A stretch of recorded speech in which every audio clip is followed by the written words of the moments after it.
real challenge for us. OK. Larry Flanagan, thank you for giving us your assessment of what's going on. General Secretary of the Educational Institute of Scotland. Thank you. Now, this time last year, we spoke to Major Chris Branningham. You might remember he was walking 700 miles barefoot across Britain to raise money for research into a rare genetic condition that affects his daughter, Hasty. Now he's undertaking another, and it's an even bigger challenge. Chris is aiming to walk 1,200 miles along the eastern coast of the United States, starting in Bar Harbor in Maine and finishing in Jacksonville, Florida. He's already started his trek. He's about 20 miles in. Should we see how he's getting on? Chris joins us from Ellsworth in Maine. I don't know, no, it's middle of the night to you, presumably. How are you doing? Morning.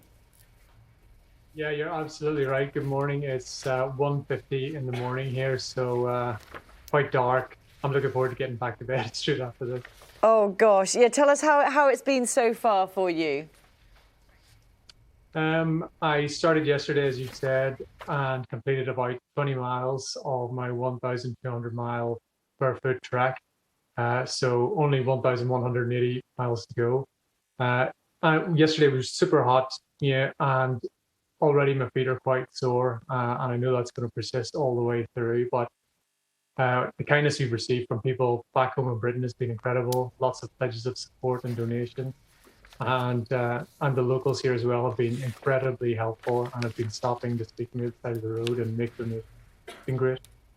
You raised, I think, £500,000, Chris, last year. You talked about the generosity of those supporting you back at home. Were you surprised at how much that was? And give us an idea of where that money went. We were so surprised. We were absolutely blown away. Last year we had set a target of raising £50,000 and raised over £500,000, which was so incredible because it was from strangers all across the country who just wanted to help our family. The money's going towards research to create a gene therapy with the Jackson Laboratory in Maine here in the United States, and also to pay for the clinical trials where we give the gene therapy to children. And it's incredibly expensive. It costs millions and millions of dollars. Tell us a little bit about Hasty. Oh, Hasty is 9, and she's just an incredible little girl, really lovely and bubbly. She loves to swim and play, as you would imagine all kids do, and loves going to school, unlike her older brothers. But yeah, her condition makes lots of things really challenging. It makes physical pursuits challenging. She's smaller than other kids. Her speech and language has a lot of delays. She has learning disabilities, etc., that are all caused by her condition. But she has an indomitable spirit. You know, she is my role model when I'm on this journey. I was going to ask you about what keeps you going. You've just answered that. That's in those dark times when the feet and the body are aching. That's what keeps you going. Your daughter. Yeah, absolutely. You know, there are lots of times during the day where, you know, my mind says, you know, maybe now is time to stop because I am in pain throughout. It's really, really destructive for my feet. And it's incredibly hot and humid here. But to be honest, I meet loads of people along the way who just want to help, and they stop. And I remind myself that every day I'm on the road, every hour that I'm on the road, we're one step closer to the treatment for Hasty and other children with CDLS. Dan would ask you to lick at the feet, but I think probably I'm not sure it's for BBC Breakfast viewers. What do you think? But I mean, how do you look after them every day? Presumably, I mean, you've got to really try and keep them intact, haven't you? Yeah. Well, one day in, it hasn't required too much DLC, I'm glad to say, but yeah, a soak in a basin of water at the end of the day is always great, you know, and once I've finished doing my walk and I'm sort of around doing my personal administration, I stick my flip-flops on, which is like absolute luxury. Give us an idea then. You said it was the middle of the night there. You're going to sleep now for how long, and then when do you start walking again?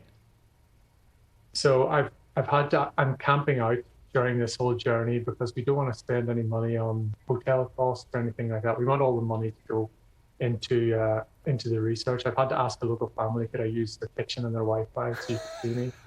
And I'm going to sleep now and wake up in 4 hours at 6. and start walking again another 26 miles tomorrow. Oh my goodness. And presumably you're carrying your things as well. Yeah, I'm carrying everything. So I have like a backpack that I don't have on right now. I have about 25 kilos of kit, which is a tent, a sleeping bag, food, water. Yesterday I drank 7 liters of water. I could have done with a bit more. I ran out towards the end. So it's all incredibly heavy, which is not great on. Chris, I'm fascinated by the logistics. So did you go knock on this family's door and say, can I use your Wi-Fi? I need to go on British TV. Or was it planned beforehand? It is a family.